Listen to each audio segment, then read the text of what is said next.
लोग कैसे कर लेते हैं। ये आत्मा में अनंत शक्ति को उद्घाटित करने की एक प्रक्रिया है। लोग कहते हैं कि जैन धर्म बहुत कठिन धर्म है, लगता तो हमें भी है, लेकिन जब हमने धीरे धीरे उसको अपनाते गए, स्लो ड्राइव लॉन्ग लाइफ, यानी आप धीरे धीरे कोई काम करोगे, जैसे व्यायाम प्राणायाम के लिए बोला जाता कि पहले 8, 16, 32 ऐसे क्रमशः आगे बढ़ते जाओ।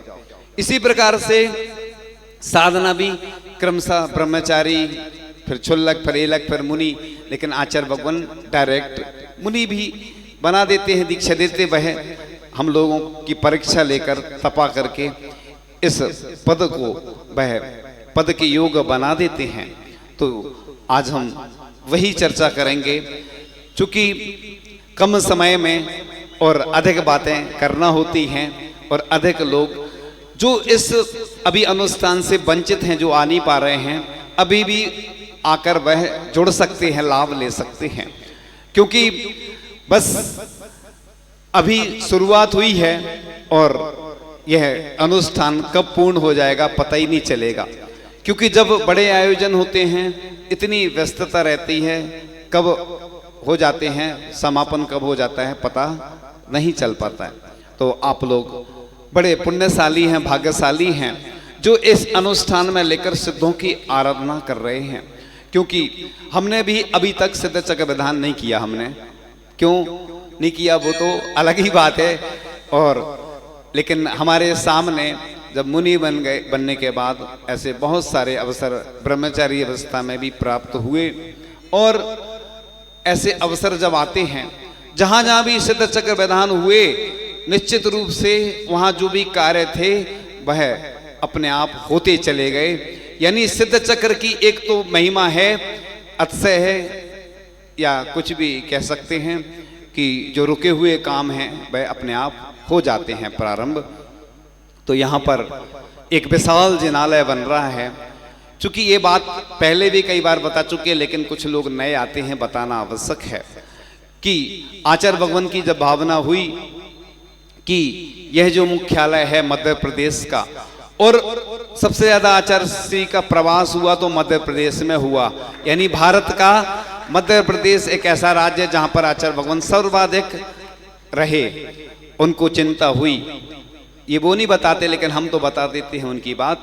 ये रहस्य की बातें होती हैं जो बताने योग्य नहीं होती, लेकिन फिर भी आचार्य भगवान को चिंता हुई कि हमारी संस्कृति, हमारी जैन धर्म की संस्कृति 2000 वर्ष तक लगभग कैसे सुरक्षित रहे। हमारे जो पाषाण के जिनालय हैं इनकी 2000 वर्ष लगभग अनुमान से है उनकी आयु, और आगे आने वाली पीढ़ियां मंदिर बनाएंगी नहीं बनाएंगी कोई भरोसा नहीं, क्योंकि आगे चलकर लोग मोबाइल खरीदेंगे, कार खरीदेंगे, मकान दुकान, ये तो सब परिग्रह तो बढ़ाएंगे, लेकिन मंदिर की चिंता किसको है। तो आचार्य भगवान के अंदर एक पीड़ा थी, एक मन में विकल्प था कि मुख्यालय में भी एक ऐसा मंदिर हो जहां पर पूरे विश्व के लोग आकर जब दर्शन करें तो रोंगटे खड़े हो जाएं। वास्तव में जो लोग मंदिर नहीं गए हों, हम अभी गए ध्यान केंद्र में, ऐसा आनंद आ रहा था कि लग रहा था यहीं पर बैठ जाएं बिल्कुल ध्यान लगाने के लिए, क्योंकि इतनी एनर्जी है उसके अंदर। उसको जो बनाया जाता है साउंड के पैटर्न पे बनाया जाता है, साउंड का देखा होगा आपने, छोटा साउंड रहता है ना, सिस्टम, इको सिस्टम बोलते हैं। आप ओम बोलोगे तो ओम कई बार अपने आप गुंजित होता रहेगा। तो आप लोग एक बार मंदिर जाकर देखें। अभी जो किशनगढ़ से कोई आए थे कुछ लोग, आप समझ गए होंगे सारे में, हम किसी का नाम लेना ठीक नहीं समझते हैं, वो विश्व प्रसिद्ध हैं। और उनसे हमने कहा कि आप लोग दान तो देते हैं लेकिन मंदिर जाके जरूर देखना, क्योंकि आपने जो दान दिया उसका सदुपयोग कितना हो रहा है ये जरूर देखना चाहिए। तो वो खुद जब वो वहाँ पहुंची और उन्होंने खुद देखा, और वास्तव में उन्होंने कहा लोग तो कुछ गलत बता रहे थे, लेकिन जब देखा तो आनंद का ठिकाना नहीं रहा, इतना अच्छा मंदिर बन रहा है। और सर्वाधिक पूरे विश्व में उनकी ख्याति है सर्वाधिक दान देने में। कई लोग डरते हैं दान देने से कि गरीब हो जाऊंगा। मैंने कुछ दिन पहले कहा था कि दान देने से आज तक कोई गरीब नहीं हुआ, बल्कि प्रभु के करीब होता है, और दान देने से भगवान बनता है व्यक्ति। अगर आप लोग भगवान बनना चाहते हैं तो दान करें, क्योंकि तीर्थंकर प्रकृति का जो बंद होता है, विशेष पुण्य प्रकृतियां जब अपने खाते में आती हैं और ऐसी विशुद्धि बढ़ती है तो अपने आप ऐसे पद की प्राप्ति होती है, भगवान बनना। और लिखा है कि शत्रुओं का नाश होता है, मतलब शत्रु मित्र बन जाते हैं। आपने देखा कोई व्यक्ति अगर दान करता है तो पूरी जगह, पूरे विश्व में उसकी ख्याति फैल जाती, प्रसिद्धि फैल जाती। कोई गलत काम करता है तो उसकी भी फैलती है। लेकिन अगर आपको अपने भवों का, कई भवों तक, LIC में वो कहते हैं ना कि बीमा होता है ना तो एक भव में ही, इसी भव में मिलेगा, लेकिन अपने यहाँ ऑल लाइफ इंश्योरेंस होता है। ऑल लाइफ मैनेजमेंट अगर जीवन जीने की कला कहीं सीखने को मिलती है तो जैन धर्म से बढ़िया कोई धर्म नहीं है। लोग कहते हैं कि देखो जब कोरोना काल आया तो लोग कहते हैं ना सोशल डिस्टेंस और भी बहुत सारी जो औषधि आयुर्वेद का जो उपचार किया, भाप लेना, ये आचार्य भगवान ने हम लोगों को पहले ही सब बताई थी। सोशल डिस्टेंस की जब भी कोई अगर कोई बीमारी आती, बुखार आता तो दूर रहो थोड़ा, तो आचार्य भगवान को पहले से मालूम था। और आज लोग कहने लगे सोशल डिस्टेंस। तो आचार्य भगवान ऐसे आयुर्वेद में बहुत सारे ग्रंथ लिखे हैं। पूज्यपाद स्वामी ने भी एक ग्रंथ लिखा है आयुर्वेद का। और शांति भक्ति में आचार्य पूज्यपाद स्वामी लिखते हैं विद्या भेषज मंत्र तोई हवनई, यानी जो विद्याएं हैं वह भी काम करती है, भेषज माने औषधि भी काम करती है और मंत्र भी काम करते हैं। हम हमेशा बोला करते हैं कि मुझे सबसे ज्यादा विश्वास है, इतने वर्षों में हमने देखा है कि सबसे ज्यादा पावरफुल होते हैं स्त्रोत, और फिर होते हैं मंत्र, और फिर होती है शांति धारा। यानी दुनिया में आप कहीं भी चले जाओ, चाहे अमेरिका चले जाओ, चाहे दुनिया में कहीं भी घुमाओगे, आप स्वस्थ नहीं हो पाओगे। लेकिन 3 चीजों पे हमारा पूरा विश्वास है, क्योंकि जब भगवान भी मंत्र के द्वारा जब सूर्य मंत्र देते हैं तो प्रतिष्ठा, प्राण प्रतिष्ठा हो जाती है और 3 लोक में पूज्यता को प्राप्त प्रतिमा हो जाती है। और उसका गंधोदक लेने के लिए अपन लोग लालयत रहते हैं कि हमें वह गंधोदक मिल जाए। और उसको जब आचार्य उपाध्याय साधु परमेष्ठी भी उस गंधोदक को लगाकर अपना अहोभाग्य मानते हैं कि उस गंधोदक के माध्यम से कितने सारे ऐसे उदाहरण हैं कि कई लोगों के रोग ठीक होते चले गए। विशुद्धि से सब कुछ होता चला जाता है, विश्वास की चीज है। मंत्र कल भी हमने शाम को बताया था कि जिनेवा में 1997 में यानी 1997 में एक कॉन्फ्रेंस हुई थी, विश्व वर्ल्ड लेवल की कॉन्फ्रेंस हुई थी। उसमें विश्व शांति मंत्र की उपाधि मिली थी किसको? रमोकार मंत्र को विश्व शांति मंत्र की उपाधि दी गई थी। अपन को विश्वास नहीं होता क्योंकि अपन तो प्रतिदिन फेर रहे हैं, मंत्र की जाप कर रहे हैं, कुछ नहीं हो रहा है। तो मंत्र के साथ विश्वास भी काम करता है, और जब तक आपको विश्वास नहीं होगा तो औषधि भी काम नहीं करती है। कोई अमेरिका से टैबलेट लाए और बोले 1000 की है तो खा लेगा आदमी, तुरंत आराम हो जाएगा। और आपको सौंठ दी जाए तो कहोगे कि अरे तो हम जानते हैं, सर्दी हो गई सौंठ खा लो, तो नहीं विश्वास होगा क्योंकि ये तो हम प्रतिदिन खाते रहते हैं। ऐसे ही जैन धर्म इतना विशाल भावना को लिए और उसके अतिशय चमत्कार होते रहते हैं, लोग सुनते रहते हैं, लेकिन जब तक विश्वास नहीं होगा वह काम नहीं होगा। यहाँ भी लोग, कई लोग किसी के कहने पर आए होंगे या चलो बैठ जाते हैं, तो आप ऐसी भक्ति अगर करोगे तो आपको उसका फल मिलने वाला नहीं है। अंदर से भक्ति, श्रद्धा, आस्था उमड़ना चाहिए। जिस प्रकार से आपने देखा होगा कि बोलते ना बुढ़िया की लुटिया गजब कर गई, यानी बुढ़िया ने भी उधर अपनी भावना से अभिषेक किया। मुझे संस्मरण याद आ गया, आचार्य भगवान बिहार कर रहे थे, एक जैनेतर महिला थी। अब उसने सोचा कि हमें तो पाद प्रक्षालन करने का मौका मिलेगा नहीं क्योंकि इतनी सारी भीड़ है, कैसे हम कर पाएंगे। उस महिला ने अपना लोटा आचार्य जी के चरणों में ऐसा गिरा दिया और उस के कलश से जो जल आचार्य जी के पैरों को स्पर्श कर गया, उसने कहा हमारा पाद प्रक्षालन करना सार्थक हो गया, क्योंकि उसने सोचा कि हमें तो मौका मिलेगा नहीं। हम लोग जब विहार करते हैं, बहुत सारे जैनेतर लोग अपनी श्रद्धा, भक्ति, आस्था दिखाते हैं और अपनी अनुसार जो उनकी रहती है वस्तुएं वो अर्पित कर देते हैं। तो जैन दर्शन में सबसे बड़ा यही होता है कि हम अपने आराध्य को क्या अर्पण कर रहे हैं। अर्पण, समर्पण यह प्रमुख होता है। इसलिए वस्तु भले ही कम हो, छोटी हो, कहते हैं काम छोटों से निकलता है बड़ा, यह सबक आंख के तिल से मिला। आंख का लेंस होता ना छोटा सा होता, लेकिन काम बड़े बड़े करता है। इसलिए ऐसा नहीं सोचना मैं गरीब हूँ। कई लोग कहते हैं मैं सौदरमिंद नहीं बन पाया, मुझे माता पिता बनना है, महाराज जी मेरे पास इतनी राशि नहीं है, तो मैं तो हमेशा गरीबों के हित में रहता हूँ। मैं इसलिए रहता हूँ, मैंने एक दिन कहा था, जो होता है गरीब वह होता है प्रभु के करीब। इसलिए गरीब लोग ये नहीं सोचे कि मैं नीचे बैठा हूँ, मैं बड़ा पात्र नहीं बन पाया, अगर मैं ऊपर बैठता। देखो आपने आहार में देखा होगा कि आहार में जब मुनिराज निकलते हैं, चाहे गरीब हो चाहे अमीर हो, लोगों को लगता है। पूज्य सुधा सागर जी महाराज ने एक बार उदाहरण दिया था। लोग कहते ना कि अरे वो महाराज तो पैसे वालों के यहाँ जाते हैं, तो उन्होंने उदाहरण दिया था कि जिसका पुण्य होता है उसी के यहाँ चरण पड़ते हैं। और अभी कुछ दिन पहले जो किशनगढ़ वाले आए थे वो प्रसिद्ध हैं, और उनके यहाँ एक बार बोहरीबंद में नहीं पनागर में थे, जब हम उनके यहाँ किसी मुनिराज का पड़गान नहीं हुआ, वो दुखी होने लगी, हमारे पास आई और हमने उनसे यही बोला कि आज के बाद कभी आना नहीं, और आना तो अपना शुद्ध भोजन करना और विकल्प नहीं करना। और बाद में उनको ऐसा थोड़ा समय जरूर लगा, लेकिन उन्होंने फिर 3 प्रतिमा के व्रत ग्रहण की और अभी आकर 5 प्रतिमा के व्रत ग्रहण किए। मैंने कहा देखो दान तो कोई भी दे देता है, लेकिन प्रतिमा के व्रत ग्रहण करना ये सबसे बड़ी बात है। तो दान के साथ साथ उन्होंने अपने जीवन में वह देश व्रत ग्रहण किए, ये सबसे बड़े सौभाग्यशाली बनने की बात है। आचार्य भगवान पहले मुनि दीक्षा देते थे तो लोगों को लगता था कि सिर्फ बाल ब्रह्मचारियों को दीक्षा देते आचार्य ऋषि, और हम लोगों को देते नहीं गृहस्थों को। लेकिन आचार्य भगवान ने देखा कि जब वह वृद्धता की ओर बढ़ रहे हैं, उन्हें जब वृद्धता का अनुभव हुआ और उन्होंने देखा कि लोग प्रतिमा तो लेते नहीं हैं ब्रह्मचारी आदि, और बस सीधी दीक्षा के लिए निवेदन करते हैं, तो उन्होंने फिर प्रेरणा दी, मार्गदर्शन दिया। तो आज इतने सारे प्रतिमाधारी बने और साधिका भी बनी महिलाएं, तो क्षुल्लक भी बने इतने सारे, जो आचार्य भगवान ने क्षुल्लक दीक्षा दी। तो आचार्य भगवान को देखो पूरे देश की चिंता है कि हमारा देश कैसे स्वस्थ रहे और पूर्ण आयु हो। भाग्योदय के पूर्ण आयु के माध्यम से पूरे देश की वैयावृत्ति कर रहे हैं, उसके साथ साथ शिक्षा के माध्यम से संस्कार भी दे रहे हैं।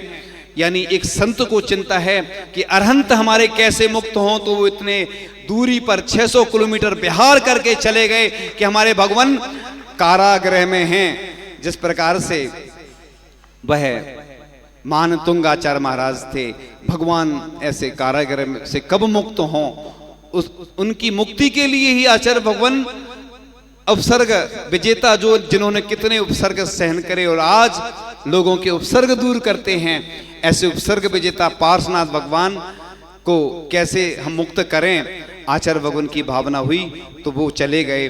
और आज एक बात आई थी कि जो भी जहां जहां पूरे भारत में साधु संतों के जो विहार कराते हैं, जो आहारचर्या में शामिल होते हैं, जो आहार विहार निहार में जो भी सहयोग देते हैं, ऐसे लोग साधुवाद के पात्र हैं और ऐसे लोगों का सम्मान अवश्य होना चाहिए। क्योंकि आज हम देखते हैं जब विहार होता है तो पीछे तो मुनिराज लिए रहते हैं कमंडल, कई महाराज वृद्ध हैं, अस्वस्थ हैं, उनका कमंडल पकड़ने वाला कोई नहीं होता। क्योंकि लोग आज वाहन से चलते हैं तो पैदल चलने का अभ्यास नहीं होता है, इसलिए हम हमेशा उनका समर्थन करते हैं। उनकी जो भोजन आदि की भी व्यवस्था करता है जो विहार कराने वाले होते, वह भी पुण्यशाली होता है। ऐसा नहीं सोचें जो महिलाएं हैं वह विहार नहीं करवा पाती हैं, कई बार उनकी व्यवस्था करती हैं तो वह भी पुण्य का अर्जन करती हैं। इसलिए यह चतुर्मास चल रहा है और अब किस कॉलोनी का पुण्य जागता है, सब कॉलोनी को देने का प्रयास करेंगे, लेकिन कॉलोनी वाले आएंगे, उनकी भावना होगी तो सब कॉलोनी वालों को देने का प्रयास करेंगे। वह आएं और अपनी भावना रखें, क्योंकि बिना बुलाए साधु कहीं नहीं जाते हैं, ना चौके में जाते हैं ना किसी मंदिर में जाते हैं। हाँ, बिहार चल रहा होता है, जो रास्ते में पड़ता है वो अलग बात है। तो आप लोगों की जैसी भावना होगी, जैसा पुरुषार्थ होगा, सबकी भावना है और सभी कॉलोनी के लोग यहाँ पर बैठे हुए हैं, लेकिन जो रह गए हैं वह भी लाभ लें, क्योंकि ऐसे पुण्यशाली अवसर, पुण्य के प्रबल योग से ऐसे पुण्य अवसर प्राप्त होते हैं। इसलिए आप लोग पुरुषार्थ करते रहें, भावना भाते रहें कि हम भी सिद्ध बने, क्योंकि जब आप सिद्ध बनने का प्रयास करेंगे तभी आप सिद्ध बन जाएंगे, शुद्ध बनेंगे और सिद्ध बनेंगे। तो आप लोग यन मया दृश्यते रूपम तन्ना जाने जानाति सर्वथा जानना दृश्यते रूपम तथा कीन ब्रवीमि हम, जो दिख रहा है वह मेरा नहीं है और जो मैं हूं किसी को दिखता नहीं हूं। तो भाई आत्मा जो कि अनंत काल से अशुद्ध अवस्था में पड़ी है, उस अवस्था से हम शुद्ध बनने का जब प्रयास करेंगे और जब हमारे कर्मल हट जाएंगे तो हम निर्मल बन जाएंगे। और इस प्रकार से वह शुद्ध बनने की प्रक्रिया आपने इन जो प्रतिदिन अर्घ चढ़ रहे हैं उसका अर्थ आपको समझाया जा रहा है। चूंकि व्यस्तता के कारण उतना डिटेल में आप लोगों को समझा नहीं पाते हैं, तो ऐसा लिखा है कि मंदिर में जो छोटी सी भी प्रतिमा विराजमान करता है, लोग भजन में गाते हैं, छोटा सा मंदिर बनाएंगे वीर गुण गाएंगे। इस भजन को हमने सुधार दिया, सुंदर सा मंदिर बनाएंगे प्रभु गुण गाएंगे। तो हम ऐसा सुंदर मंदिर बनाएंगे, उस मंदिर के लिए ही यह आयोजन हुआ है, प्रयोजन हुआ है, उसी मंदिर के निमित्त से चातुर्मास मिला है। लेकिन कुछ कमी सी दिख रही है, नमी सी दिख रही है चातुर्मास में, तो वह नमी ऊर्जावान आप लोगों को बनाए, सब मिलें और मिलकर तन मन धन से उस मंदिर को बनाना है। चूंकि यह राजधानी है और राजधानी के लोग छोटे नहीं हैं, पूरे विश्व में उनकी प्रसिद्धि है।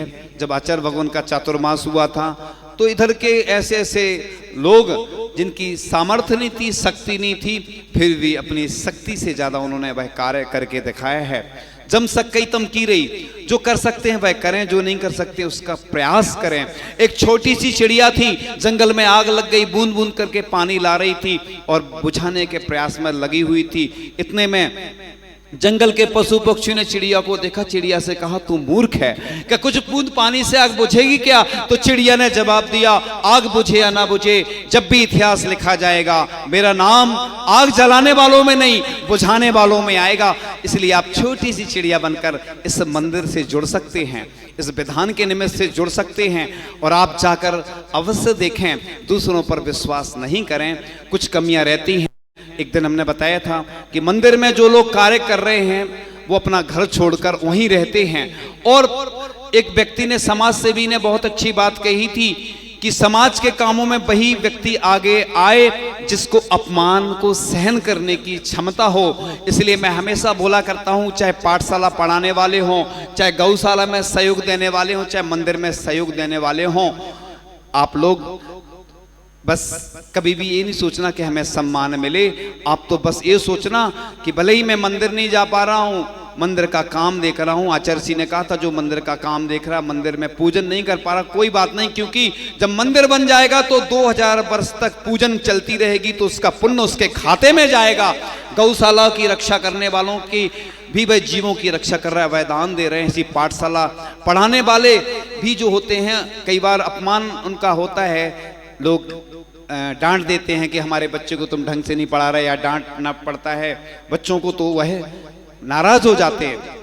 इसलिए उनके लिए पूरे साधु संतों का आशीर्वाद है, आचार्य भगवंत का आशीर्वाद है। कल ही की बात है, कोई यहाँ से गया था कोई लोग, और उन्होंने आचार्य जी को बताया आचार्य भगवान ने आशीर्वाद भेजा है। सिद्ध चक्र विधान को 2 बार आशीर्वाद आचार्य जी ने भेजा और फिर से अभी पुनः वह गए थे और नमोस्तु आचार्य भगवान से बोला। आचार्य भगवान की कृपा को दुनिया तरसती है और पुण्यशाली होते हैं जिनके ऊपर आचार्य जी की कृपा बरसती है।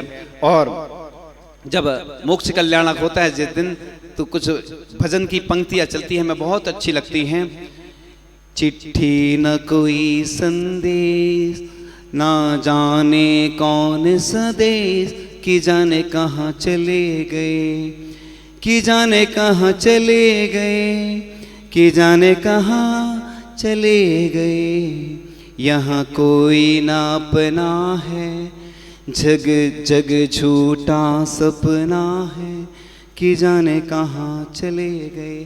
तो सिद्ध भगवान ऊपर चले गए, अब आने वाले नहीं हैं। लेकिन हम अनंत भगवान को ही अपनी भक्ति दिखाते हैं, प्रदर्शित करते हैं। इसलिए नमोकार मंत्र में इसलिए पहले अरहंत परमेश जी को नमस्कार किया गया, फिर सिद्ध परमेश जी को नमस्कार किया गया। और अरहंत भगवान की भक्ति करके वह भी सिद्ध बन चुके हैं, लेकिन हम वह संसारी हैं जिससे हमारा काम सिद्ध होता है, हम उनको प्रथम पंक्ति में रखते हैं। तो इधर कोई अपना नहीं है, जग झूठा सपना है। कुछ कुछ ये जो गीत चलते हैं उनमें भी अध्यात्म छुपा रहता है। और आप लोग इस प्रकार से भगवान की भक्ति में लीन रहें, प्रभावना में भी लगे रहें, और जो भी इस प्रभावना में सहयोग दे रहे हैं उनका उत्साह वर्धन करते रहें। जब आयोजन होता है तो पहले लोग सोचते कैसे होगा, क्या होगा। पहले तो लोग मना करते हैं, फिर धीरे से स्वीकार करते हैं, बाद में प्रशंसा करते हैं। इधर तो ऐसे लग रहा है कि इंद्र भी 1000 नेत्र बनाकर जब दृश्य देखता होगा तो आश्चर्यचकित हो जाता होगा। इस दृश्य को देख के ऐसे लग रहा है जैसे महापंच कल्याणक होता है, और यह विधान नहीं महाविधान है। और बात तो जब होगी, जैसे आचार्य जी बोलते, कलश भरा हुआ अच्छा माना जाता है। जब पूरा परिसर जिस दिन भर जाएगा उस दिन और आनंद की अनुभूति होगी। और आप लोग निरंतर, आप लोगों को रोग से मुक्ति हो, कष्टों से मुक्ति हो, आप इस संसार से मुक्त हो जाएं। हम यही भावना करते हैं कि पूरे दुनिया में जितने लोग हैं सब सुखी रहें, सबके कष्ट दूर हों।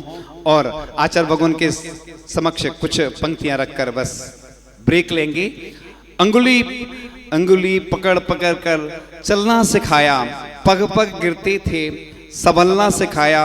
गुरु की बदौलत हम इस मार्ग पर आए, आओ मिलकर उनकी जिंदगी में 4 चांद लगाएं। गुरु के एहसान को जिंदगी भर भुला ना पाएंगे, चाहकर भी उनके ऋण से उऋण ना हो पाएंगे।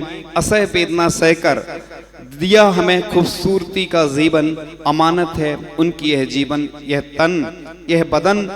आज हम भी बने उनके वृद्धावस्था का सहारा, सफल हो जाएगा जीवन उनका पाकर सेवा सहकारा। ऐसे आचार्य भगवान के चरणों में हमें रास्तों की जरूरत नहीं है, हमें तेरे कदमों के निशान मिल गए हैं। हमें रास्तों की जरूरत नहीं है, हमें तेरे कदमों के निशान मिल गए हैं। आचार्य भगवान के चरणों में अनंत बार नमोस्तु सहित आचार्य भगवान से यही भावना करते हैं कि आपका हमेशा सानिध्य मार्गदर्शन मिलता रहे, जिससे हम अंतिम श्वास जब भी लें आपका सानिध्य प्राप्त होता रहे। और अंतिम श्वास उन्हीं के चरणों में समर्पित है, और उन्हीं के चरणों में समर्पित करते हुए जैसी उनकी भावना है